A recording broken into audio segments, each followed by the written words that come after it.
What's the meaning of bootlicker?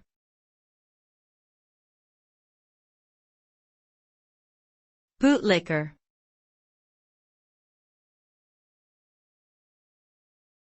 Bootlicker.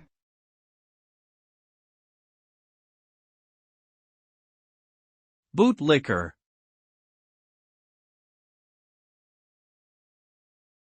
Bootlicker.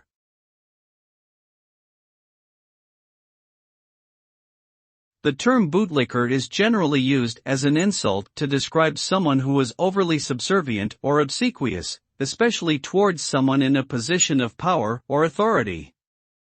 The implication is that they are willing to degrade themselves in order to gain favor or advantage from the person they are serving.